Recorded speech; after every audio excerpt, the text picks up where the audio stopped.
La première épître de Paul aux Corinthiens, chapitre 7. Pour ce qui concerne les choses dont vous m'avez écrit, je pense qu'il est bon pour l'homme de ne point toucher de femme. Toutefois, pour éviter la pudicité, que chacun ait sa femme et que chaque femme ait son mari.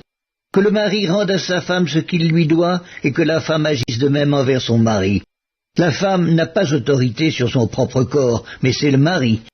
Et pareillement, le mari n'a pas autorité sur son propre corps, mais c'est la femme. Ne vous privez point l'un de l'autre, si ce n'est d'un commun accord, pour un temps, afin de vaquer à la prière.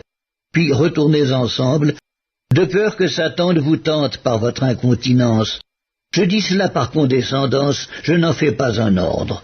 Je voudrais que tous les hommes fussent comme moi, mais chacun tient de Dieu un don particulier, l'un d'une manière, l'autre d'une autre. À ceux qui ne sont pas mariés et aux veuves, je dis qu'il leur est bon de rester comme moi. Mais s'ils manquent de continence, qu'ils se marient, car il vaut mieux se marier que de brûler. À ceux qui sont mariés, j'ordonne, non pas moi mais le Seigneur, que la femme ne se sépare point de son mari. Si elle est séparée, qu'elle demeure sans se marier, ou qu'elle se réconcilie avec son mari, et que le mari ne répudie point sa femme. Aux autres, ce n'est pas le Seigneur, c'est moi qui dis. Si un frère a une femme non croyante, et qu'elle consente à habiter avec lui, qu'il ne la répudie point. Et si une femme a un mari non croyant, et qu'il consente à habiter avec elle, qu'elle ne répudie point son mari. Car le mari non croyant est sanctifié par la femme, et la femme non croyante est sanctifiée par le frère. Autrement, vos enfants seraient impurs, tandis que maintenant ils sont saints. Si le non-croyant se sépare, qu'il se sépare. Le frère ou la sœur ne sont pas liés dans ces cas-là. Dieu nous a appelés à vivre en paix. Car que sais-tu, femme, si tu sauveras ton mari? Ou que sais-tu, mari, si tu sauveras ta femme? La première épître de Paul aux Corinthiens, chapitre 7.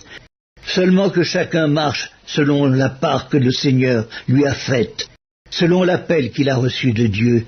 C'est ainsi que je l'ordonne dans toutes les églises. Quelqu'un a-t-il été appelé étant circoncis, qu'il demeure circoncis? Quelqu'un a-t-il été appelé étant incirconcis, qu'il ne se fasse pas circoncire? La circoncision n'est rien et l'incirconcision n'est rien, mais l'observation des commandements de Dieu est tout. Que chacun demeure dans l'état où il était lorsqu'il a été appelé. As-tu été appelé étant esclave? Ne t'en inquiète pas, mais si tu peux devenir libre, profites-en plutôt. Car l'esclave qui a été appelé dans le Seigneur est un affranchi du Seigneur. De même, l'homme libre qui a été appelé est un esclave de Christ. Vous avez été rachetés à un grand prix, ne devenez pas esclaves des hommes. Que chacun, frère, demeure devant Dieu dans l'état où il était lorsqu'il a été appelé. Pour ce qui est des vierges, je n'ai point d'ordre du Seigneur, mais je donne un avis comme ayant reçu du Seigneur miséricorde pour être fidèle. Voici donc ce que j'estime bon, à cause des temps difficiles qui s'approchent. Il est bon à un homme d'être ainsi. Es-tu lié à une femme? Ne cherche pas à rompre ce lien. N'es-tu pas lié à une femme? Ne cherche pas une femme. Si tu t'es marié, tu n'as point péché, et si la Vierge s'est mariée, elle n'a point péché. Mais ces personnes auront des tribulations dans la chair, et je voudrais vous les épargner. Voici ce que je dis, frères, c'est que le temps est court, que désormais ceux qui ont des femmes soient comme n'en ayant pas, ceux qui pleurent comme ne pleurant pas, ceux qui se réjouissent comme ne se réjouissant pas, ceux qui achètent comme ne possédant pas, et ceux qui usent du monde comme n'en usant pas, car la figure de ce monde passe. Or, je voudrais que vous fussiez sans inquiétude. Celui qui n'est pas marié s'inquiète des choses du Seigneur, des moyens de plaire au Seigneur.